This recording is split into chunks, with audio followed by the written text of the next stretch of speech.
On parle souvent de la Nouvelle-Calédonie dans le cadre de son indépendance. Mais vous saviez que l'archipel avait servi de bagne à la France? Par exemple, on y a déporté des Algériens. Alors, pour les plus jeunes d'entre vous, jusqu'à 1962, l'Algérie c'était un département français. Et avant ça, une colonie française. Alors, on raconte toujours l'histoire de la colonisation en mode les colons sont arrivés et pouf, ils sont restés 200 ans comme ça, et les populations locales ont juste attendu qu'on leur donne leur indépendance.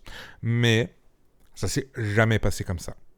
Nulle part. En Algérie, par exemple, les Français envahissent la région au début du 19e siècle, et ça va être la guerre quasi non-stop pendant près de 40 ans, avec à son pic la révolte de Mokrani en 1871, qui a fait plus de 3000 morts. Mais pendant toute cette période, pour limiter les révoltes, la France va déporter les dissidents algériens vers la Nouvelle-Calédonie. Entre 1864 et 1897, c'est plus de 2000 Algériens qui sont envoyés à l'autre bout de la planète, après 5 mois de voyage en bateau, entassés en cale, voire enfermés dans des cages. La Nouvelle-Calédonie a aussi servi de bagne à la France pour y envoyer ceux qui avaient participé à la Commune de Paris. Grosso merdo, l'idée c'était vraiment d'envoyer tous ceux qui dérangeaient le régime le plus loin possible. Sur place, ils sont bien évidemment mis aux travaux forcés, d'abord pour le gouvernement français, mais on va très vite passer le relais à des entreprises privées qui vont profiter de la main-d'œuvre gratuite, quoi.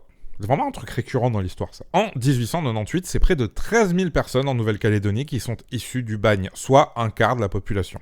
C'est un peu l'Australie française au final. Alors, aujourd'hui, c'est pas un sujet dont on parle vraiment, mais ça a longtemps été une source de conflit. Par exemple, il y a l'histoire d'Aziz Ibn Cher El Haddad, envoyé au bagne en 1873, suite à la révolte de Mokrani, justement. Il a réussi à s'enfuir vers l'Australie avec de faux papiers en 1881, puis va aller se réfugier à La Mecque. Il va demander plusieurs fois à l'administration française l'autorisation de retourner en Algérie, mais ça lui sera systématiquement refusé. Au final, il va mourir à Paris en 1895, le jour où les derniers Kabyles déportés en Nouvelle-Calédonie sont libérés. Ses potes communards vont se cotiser pour faire transférer son corps en Algérie, mais le gouvernement français va encore une fois refuser. Au final, il va devoir attendre plus d'un siècle, en 2009, pour que son corps soit enfin déplacé dans son village natal, aux côtés de celui de son père. Aidé à Aziz, il y en a eu des milliers, des Algériens, des Français, envoyés au bout du monde pour s'être opposés au gouvernement.